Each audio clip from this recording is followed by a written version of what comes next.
It's my turn? Before I came to La Cemetery, I took a short trip. This incident took place during that trip. It was a spring night. I could no longer suppress my fatigue, so I stayed at a farmer's house by the roadside.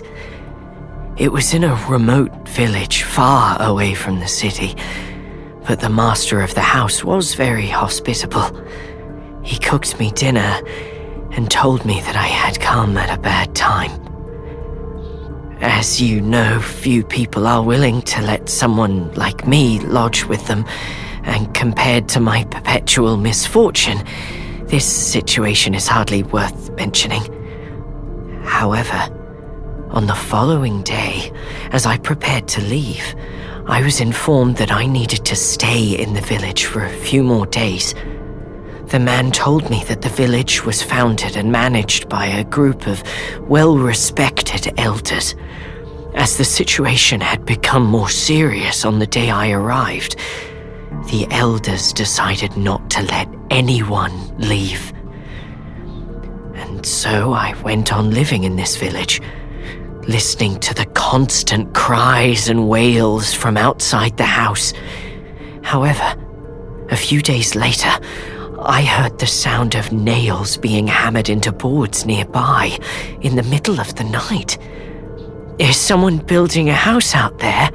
I asked. The master of the house did not answer me, but instead made desperate prayers. Candles burned in the room. Their yellow light leapt and danced across the darkness. I could vaguely hear him asking God for forgiveness. The sound of hammering lasted 2 days. On the third day, everything went quiet. I peeped through the window and found that a small wooden house had been built in the open space near us. Strangely enough, the hut was quiet at first, then became rowdy every few days, and then blared with howling and desperate cursing a few days later. After a while, the hut became quiet again. This cycle continued. At night, the awful sound resembled a dark incantation, cursing life itself.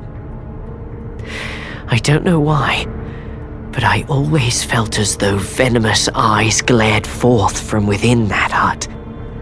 "Your head is playing tricks on you. Just close the curtains."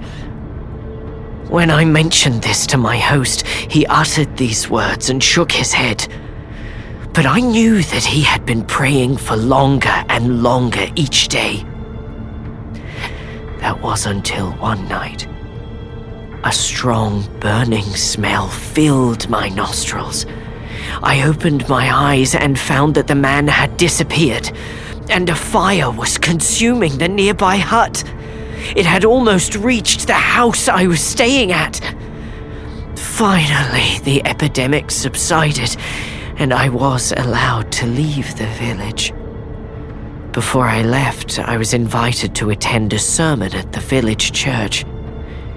I saw the walls of my former lodging blackened by the fire, and the poor little hut nearby.